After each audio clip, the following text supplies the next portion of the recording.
പറയുന്നത് വെറുതെ അല്ല. ഞാനിന്ന് പറയുന്നത് പറഞ്ഞാൽ കൊല്ലം പത്തനാപുരത്തെ കൊണേഷ് കുമാറിനെ പറ്റിയാണ്. അപ്പൊ ഒരു 1 year ബാക്ക് ഞാൻ കേരളക്കര മൊത്തം ഫേമസ് ആയ ഒരു കിട്ടിലെ കണ്ടന്റ് ചെയ്തായിരുന്നു. നിങ്ങൾ മറന്നുപോയെങ്കിൽ ജസ്റ്റ് ഒന്ന് കണ്ടിട്ട് പോവാം. ബ്ലോഗർ സഞ്ജു ടെക്ക് സ്വിമ്മിംഗ് പൂളാക്കിയ വാഹനം RTO എൻഫോഴ്സ്മെന്റ് പിടിച്ചെടുത്തു എന്ന വാർത്ത വരുന്നു. സഞ്ജു ടെക്കും കൂട്ടരും യൂട്യൂബിൽ പൂളുണ്ടാക്കി കാറും എടുത്ത് റോഡിൽ ഇറങ്ങിയത്. കാറിനുള്ളിൽ സ്വിമ്മിംഗ് പൂൾ ഒരുക്കിയ യൂട്യൂബർ സഞ്ജു ടെക്കിക്കെതിരെ നടപടി. വാഹനത്തിൽ സ്വിമ്മിംഗ് പൂൾ തയ്യാറാക്കിയ യൂട്യൂബർക്കെതിരെ RTOയുടെ നടപടി. സഞ്ജു ടെക്കി എന്ന യൂട്യൂബർക്കെതിരെയാണ് നടപടി. പ്രധാന കഥാപാത്രമായ Tata safari car swimming pool സജ്ജീകരിച്ച വാഹനം പൊതുനിരത്തിൽ ഓടിച്ചതോടെയാണ് നടപടിയെടുത്തിരിക്കുന്നത്. ആവേശം സിനിമയിലെ അമ്പാൻ സ്റ്റൈലിൽ കാറിനകത്ത് സ്വിമ്മിംഗ് പൂൾ ഉണ്ടാക്കിയതിൽ നടപടിയെടുത്ത ആലപ്പുഴ എൻഫോഴ്സ്മെന്റ് RTO.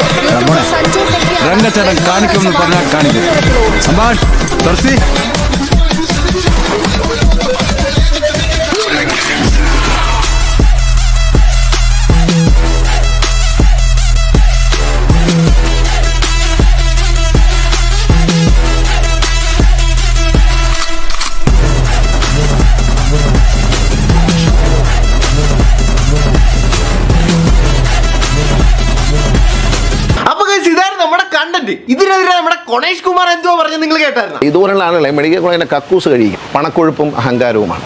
ഇനി ഇത്തരം പരിപാടികളുമായിട്ട് റീച്ച് കൂട്ടാൻ വരാത്ത വിധത്തിൽ ഉള്ള പരിപാടികൾ ആരംഭിക്കും. മുൻമന്ത്രി ഗണേഷ് കുമാറിന്റെ ഡ്രൈവിംഗ് ലൈസൻസ് റദ്ദാക്കാനായിട്ട് മോട്ടോർ വാഹന വകുപ്പ് നടപടി തുടങ്ങി. എനിക്ക് ഹാപ്പിനെസ് കൊണ്ട് ഇപ്പോഴാണ് ഈക്വലായത്. നിന്റെ ലൈസൻസ് പോയി, എന്റെ ലൈസൻസ് പോയി, നിന്റെ ജോലി പോയി, പക്ഷെ എന്റെ ജോലി പോയില്ല. പക്ഷെ നിയമലംഘനം നടത്തിയിട്ട് യൂട്യൂബിന് റീച്ച് കൂട്ടുമ്പോൾ മാന്യന്മാരായ വ്യക്തികളോട് എനിക്ക് പറയാനുള്ളത്, ഇങ്ങനെയുള്ള ആളുകളുടെ ഒന്നും യൂട്യൂബ് കണ്ട് റീച്ച് ഉണ്ടാക്കി കൊടുക്കാൻ നിൽക്കാതിരിക്കുക എന്നുള്ളതാണ് നമ്മുടെ അന്തസ്സ്. അണ്ണന്റെ അന്തസ്സും മാന്യതയെ കുറിച്ചൊന്നും പറയേണ്ട കേസ്. അതുകൊണ്ടാണ് നാട്ടുകാർ റീച്ച് ഭയങ്കരമായിട്ട് കൂട്ടി അണ്ണന സ്ഥാനത്ത് നിന്ന് വലിച്ച് താഴത്തോട്ട് ഇറക്കി ഇപ്പൊ അണ്ണൻ വീട്ടിൽ ഈച്ചടിച്ചിരിക്കുക. കാരണം നിയമലംഘനം എന്ന് പറയുന്ന ഒരു പൗരന്റെ ഏറ്റവും മോശപ്പെട്ട സ്വഭാവമാണ്. കാരണം നിയമത്തെ മാനിക്കുന്നവനാണ് യഥാർത്ഥ പൗരൻ, യഥാർത്ഥ രാജ്യസ്നേഹി. ഗണേഷ് കുമാറിന്റെ ആദ്യ ലൈസൻസ് 18 വയസ്സ് തികയുന്നതിന് മുമ്പാണെന്നും ഇപ്പോൾ മോട്ടോർ വാഹന വകുപ്പ് കണ്ടെത്തിയിട്ടുണ്ട്. ഇത് പരിശോധിച്ചപ്പോഴാണ് അവർക്ക് മനസ്സിലായത് അദ്ദേഹത്തിന് 18 വയസ്സ് തികയുന്നതിന് മുമ്പ് അദ്ദേഹം ലൈസൻസ് സംഘടിപ്പിച്ചിരിക്കുന്നു. നിയമത്തെ മാനിക്കുന്നവനാണ് യഥാർത്ഥ പൗരൻ, യഥാർത്ഥ രാജ്യസ്നേഹി. അപ്പൊ അത് നിയമവിരുദ്ധമായ ഒരു കാര്യമാണ്. നിയമത്തെ മാനിക്കുന്നവനാണ് യഥാർത്ഥ പൗരൻ, യഥാർത്ഥ രാജ്യസ്നേഹി. എനിക്ക് സല്യൂട്ട് അടിക്കാൻ തോന്നുന്നു. അതുകൊണ്ട് ആ ലൈസൻസ് തീർച്ചയായിട്ടും ക്യാൻസൽ ചെയ്യേണ്ടി വരും. അദ്ദേഹത്തിന് വാഹനം ഓടിക്കാനായിട്ട് ഇനി ലൈസൻസ് ഉണ്ടാവില്ല. ഇതിനൊരു തീരുമാനം വരും. എന്റെ കാര്യം പറയുകയാണെങ്കിൽ ഞാൻ ചെയ്ത് ഭയങ്കര റോങ് ആണ്. സത്യം പറഞ്ഞാൽ എനിക്ക് അറിവില്ലായ്മ കൊണ്ടാണ് ഞാൻ അങ്ങനെ ചെയ്തത്. എന്തായാലും ഞാൻ എന്റെ തെറ്റ് അക്സെപ്റ്റ് ചെയ്തായിരുന്നു. എന്റെ അറിവില്ലായ്മ കൊണ്ടാണ് ഞാൻ ചെയ്തെന്ന് പറഞ്ഞായിരുന്നു. അത് മാത്രമല്ല ഞാൻ അന്ന് കണ്ടന്റ് ചെയ്തപ്പോ ഒരിക്കലും ഞാൻ എന്റെ കാർ ഡ്രൈവ് ചെയ്തിട്ടില്ല. ഞാൻ വണ്ടിയുടെ പുറകിലിരിക്കുമായിരുന്നു. ഇത് കൂടാണ്ട് ഒരാൾ പോലും നമുക്കെതിരെ കംപ്ലൈന്റ് കൊടുക്കുക അല്ലെങ്കിൽ ഞങ്ങൾ കാരണം ആർക്കെങ്കിലും ഒരു ബുദ്ധിമുട്ടുണ്ടാകുക ഒന്നും ചെയ്തില്ല. പക്ഷേ ഇതെല്ലാം അറിയാവുന്ന ആ സമയത്തെ ഗതാഗത മന്ത്രി എന്റെ അണ്ണ, നിങ്ങളാണ് വിജയം, നിങ്ങളാണ് സിനിമ നടൻ തെളിയിച്ച്. അതും അണ്ണൻ 18 വയസ്സ് മുന്നേ ലൈസൻസ് എടുത്തിട്ട് അഭിനയിച്ച് നടക്കും. ഇത്ര നാളായിട്ട് ലൈസൻസ് അപ്പ ഇത്രയും കഷ്ടപ്പെട്ട് 8 എല്ലാം എടുത്ത് ഡ്രൈവിംഗ് ലൈസൻസ് എടുത്ത നമ്മളെ കാര്യം മണ്ടന്മാരാ. അതുകൊണ്ട് കാണിച്ച മണ്ടത്തരങ്ങള് 18 വയസ്സിന് മുമ്പ് ഒരു ഡ്രൈവിംഗ് ലൈസൻസ് അത് പുതുക്കിയിട്ടാണ് ഇപ്പോൾ ഉള്ള ലൈസൻസുകളൊക്കെ വരുന്നത്. അത് തന്നെയല്ല 2019 മുമ്പ് MLA എന്ന് എഴുതി ചേർത്തു. ഇതൊക്കെ നിയമവിരുദ്ധവും ഇല്ലീഗലായ കാര്യങ്ങളാണ്. അപ്പൊ അതുകൊണ്ട് അതിന് നടപടി വേണം. ആ നടപടിക്ക് മുന്നാടി അദ്ദേഹത്തിന്റെ ഡ്രൈവിംഗ് ലൈസൻസ് ക്യാൻസൽ ചെയ്യുകയും ചെയ്യണം. ഭ്രാന്തന്മാര് സമനില തെറ്റി കാണിക്കുന്ന വേലകൾക്ക് റീച്ച് ഉണ്ടാക്കി കൊടുക്കണം. ഇപ്രാവശ്യത്തെ ഇലക്ഷനിൽ ഏറ്റവും ഭംഗിയായിട്ട് തോറ്റ ഒരു സ്ഥലം എവിടെയാന്ന് ചോദിച്ചാൽ പത്തനാപുരം നമുക്ക് ഉറപ്പിച്ച് പറയാൻ പറ്റും. MD ഒന്നും വെല്ലുവിളിക്കണ്ട, പഴയ കാലമല്ല എന്ന് മാത്രം ഞാൻ ആ സുഹൃത്തിനെ ഓർമ്മിക്കുകയാണ്. ഇത് തന്നെ എനിക്ക് കൊണേഷിനോട് പറയാനുള്ളത്. ഇത് പണ്ടത്തെ കാലമൊന്നുമല്ല. നീ MDനെ വെല്ലെന്ന് വിളിക്കേണ്ട ഒരാവശ്യമില്ല. പണ്ട് 18 വയസ്സാണെങ്കിലും മുമ്പ് തന്നെ ഉടായ്പ കള്ളത്തരം കാണിച്ച് ലൈസൻസ് ഉണ്ടാക്കിയതല്ലേ നീ. ഞാനൊരു കണ്ടന്റ് ചെയ്ത് ഞാൻ കാർ പോലും ഓടിച്ചിട്ടില്ല ഗൈസ്. എന്നിട്ട് എന്റെ ലൈസൻസ് കെട്ടിയത്, എന്റെ വണ്ടിയുടെ RC ബുക്ക് കെട്ടിയത് പിറ്റേ ദിവസം തൊട്ട് ഒരാഴ്ചത്തേക്ക് ഫ്രണ്ട് പേജിലാണ് എന്റെ ഫോട്ടോ വന്നത്. എവിടെ ഗണേഷിന്റെ ന്യൂസ്, എവിടെ ഫ്രണ്ട് പേജിൽ ന്യൂസ്? അതാണ് എനിക്ക് ചോദിക്കാനുള്ളത്. ഞാൻ ഇത്രയൊക്കെ കാണിച്ചിട്ട് എന്റെ ലൈസൻസ് RC ഒക്കെ കട്ട് ചെയ്തല്ലേ. അപ്പൊ ഇത്രയും വർഷങ്ങളായിട്ട് നാട്ടുകാരെ ഗവൺമെന്റിനെ പറ്റിച്ച ഗണേഷിന് നിങ്ങൾ എന്താണ് കൊടുക്കാൻ പോകുന്നത്? ആർക്കും എന്ത് ഗോഷ്ടിയും കാണിക്കാം എന്ന് കരുതണ്ട.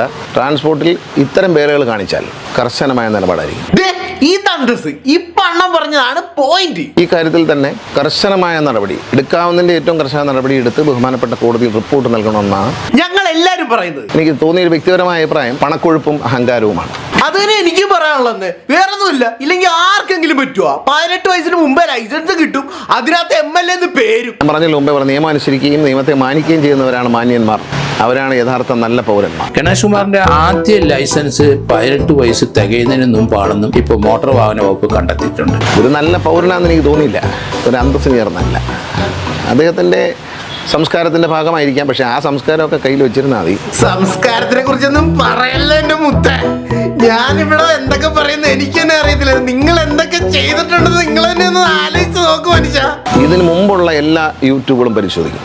വാഹനവുമായി ബന്ധപ്പെട്ട എന്തെങ്കിലും മേലത്തരമുണ്ടെങ്കിൽ എല്ലാത്തിനും നടപടിയെടുക്കും. അപ്പൊ ബഹുമാനപ്പെട്ട കോടതിയോടും അതുപോലെ തന്നെ നമ്മുടെ കേരള MVDയോടും എനിക്ക് ഇത്ര പറയാനുള്ളത്, നമ്മുടെ നേരത്തെ ഗണേഷ് സാറ് പറഞ്ഞ പോലെ വണ്ടി റിലേറ്റഡ് അഥവാ വാഹനമായിട്ട് റിലേറ്റഡ് ആയിട്ടുള്ള എല്ലാ സാധനവും നിങ്ങൾ കുത്തിപ്പോക്കണം. അതിപ്പോൾ 18 വയസ്സ് മുമ്പ് ലൈസൻസ് കിട്ടിയ കാര്യം മുതൽ ഈ 2026 വരെയുള്ള എല്ലാ കാര്യങ്ങളും. കാരണം അത്രയും നാളായിട്ട് നിങ്ങളെല്ലാവരും പറ്റിച്ചുകൊണ്ടിരിക്കുകയാണ് നമ്മുടെ എക്സ് ഗതാഗത മന്ത്രി. അപ്പൊ ആ കാര്യത്തിൽ സീരിയസ് ആയിട്ട് എന്തെങ്കിലും ചെയ്യണമെന്ന് ഞാൻ അഭ്യർത്ഥിക്കുന്നു. പക്ഷെ പ്രായപൂർത്തിയായിട്ടും പണത്തിന്റെ കുഴപ്പമുണ്ട് അഹങ്കാരം കാണിച്ചാൽ അകത്ത് കിടക്കും എന്നേ പറയാനുള്ളൂ. അത് തന്നെ എനിക്ക് പറയാനുള്ളൂ. മോട്ടോർ വെഹിക്കിൾ ഡിപ്പാർട്ട്മെന്റ് ചരിത്രത്തിലെടുത്ത ഏറ്റവും കടുത്ത നടപടി. ഞങ്ങൾക്ക് ഉപയോഗിക്കാൻ പറ്റുന്ന അധികാരത്തിന്റെ ആ നിയമപരമായി ഉപയോഗിക്കാൻ പറ്റുന്ന പണിഷ്മെന്റിന്റെ ഏറ്റവും അങ്ങനത്തെ പണിഷ്മെന്റ് ആയിരിക്കും. ഇനി വരുന്ന ഗതാഗത മന്ത്രിയോട് എനിക്ക് ഇത്ര പറയാനുള്ളൂ, ഈ പൈസയുടെ കൊഴുപ്പ് കൊണ്ട് ഇങ്ങനെയെല്ലാം കാണിച്ച് ആൾക്കാരെ, നാട്ടുകാരെ, ഗവൺമെന്റിനെ എല്ലാരെയും പറ്റിച്ച് ഇങ്ങനെ നടക്കുന്ന ആൾക്കെതിരെ കർശനമായിട്ടുള്ള നടപടി തന്നെ നിങ്ങൾ എടുക്കണം. നിയമം ഒരു രാജ്യത്തിന് വേണ്ടിയുള്ളതാണ്, അവിടെ ജനങ്ങൾക്ക് വേണ്ടിയുള്ളതാണ്. ഇയാൾ മാത്രമല്ല റോഡിൽ കൂടെ പോകുന്നത്. ഇത് തന്നെയാണ് എനിക്കും പറയാനുള്ള. ഈ നിയമം എന്ന് പറഞ്ഞാൽ രാജ്യത്ത് എല്ലാവർക്കും ഈക്വൽ ആയിട്ടുള്ള. അപ്പൊ ഈ പൈസ കൊടുത്ത് ലൈസൻസ് എടുക്കാണ്ട് എല്ലാരും പോലെ കഷ്ടപ്പെട്ട് 8 ഒക്കെ എടുത്തിട്ട് വേണം ലൈസൻസ് എടുക്കാൻ. പണമുള്ളവർക്ക് എന്തുമാകാം എന്നിവിടെ പറയാൻ പറ്റില്ല.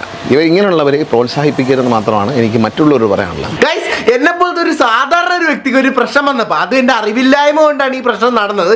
എനിക്ക് ഇപ്പോഴും എന്നോട് ചോദിച്ചു കഴിഞ്ഞാൽ എനിക്ക് ഇത്രയൊക്കെ പ്രശ്നങ്ങളാ അല്ലെങ്കിൽ ഇതൊക്കെ ലീഗലി റോങ് ആണെന്ന് അറിഞ്ഞിരുന്നെങ്കിൽ ഒരിക്കലും ഞാൻ ചെയ്യത്തില്ലായിരുന്നു. ഇത് എൻ്റെ മിസ്റ്റേക്ക് മാത്രമാണ്. അത് ഞാൻ അക്സെപ്റ്റ് ചെയ്യുന്നത്. അതിന് വേണ്ടിയിട്ട് ഞാൻ IDTR ക്ലാസ്സിൽ പോയി, അതുപോലെ തന്നെ ഹോസ്പിറ്റലിൽ വർക്ക് ചെയ്ത്, പിന്നെ എൻ്റെ ലൈസൻസും കട്ടാക്കി, എൻ്റെ RC ബുക്കും കട്ടാക്കി, എല്ലാം ചെയ്ത് എൻ്റെ ശിക്ഷ എല്ലാം വാങ്ങി. അതെല്ലാം ഇൻസ്റ്റന്റേനിയസ് ആയിരുന്നു. എല്ലാം പെട്ടെന്ന് ദിവസങ്ങൾ കൊണ്ടാണ് ഇതെല്ലാം എനിക്ക് നടന്നത്. ഓക്കെ, അത് ഞാൻ സാധാരണക്കാരനായിട്ട് എനിക്ക് ഭയങ്കര പവറോ ഇൻഫ്ലുവൻസോ മണിയോ ഒന്നും ഇല്ലായിട്ട്. ഓക്കെ, പക്ഷെ ഇപ്പൊ ഈ ഒരു പ്രശ്നം നടന്നിരിക്കണം നമ്മുടെ മുൻ ഗതാഗത മന്ത്രിക്കാണ്. പുള്ളിക്ക് പവർ ഉണ്ട്, ഇൻഫ്ലുവൻസ് ഉണ്ട്, എല്ലാം ഉണ്ട്. ഓക്കെ, അത് പുള്ളി കാണിച്ചിരിക്കണം എന്ന് പറഞ്ഞാൽ അറിയാലോ, 18 വയസ്സിന് മുന്നേ ലൈസൻസ് കിട്ടിയിട്ട് അതും വെച്ച് ഓടിച്ചു നടന്ന് എന്നിട്ട് ആ ലൈസൻസിനകത്ത് MLA എന്ന് പറഞ്ഞൊരു ഡെസിഗ്നേഷനും ആഡ് ചെയ്തിട്ടുണ്ട്. ഇത് ഇല്ലീഗൽ ആയിട്ടുള്ള ഒരു കാര്യമാണ്. അപ്പൊ സാധാരണക്കാരനുള്ള നടപടി നിങ്ങൾ കണ്ടിട്ടുണ്ട്. അപ്പൊ ഒരു എക്സ് ഗതാഗത മന്ത്രിക്കെതിരെയുള്ള ഒരു നടപടി ഗവൺമെന്റ് എങ്ങനെയാണ് എടുക്കുന്നത് നമുക്ക് ഇനി അങ്ങോട്ട് അറിയാൻ പറ്റും. ഇത് എന്റെ പോലെ സ്പീഡിലാണോ എടുക്കുന്നത്, അതായത് ഇത് മുങ്ങിപ്പോവുക, അല്ലെങ്കിൽ ഇതിന്റെ റിസൾട്ട് എങ്ങനെയായിരിക്കും എന്ന് നമുക്കിത് കണ്ടറിയാം. പണവും അധികാരമുള്ളവർക്ക് ഇവിടെ എന്തും ആകാം എന്നുള്ള ഒരു ചിന്താഗതി ഉണ്ടല്ലോ, അതങ്ങ് മാറണം. ഇതാണ് എനിക്ക് മറ്റുള്ളവരോട് പറയാനുള്ളത്.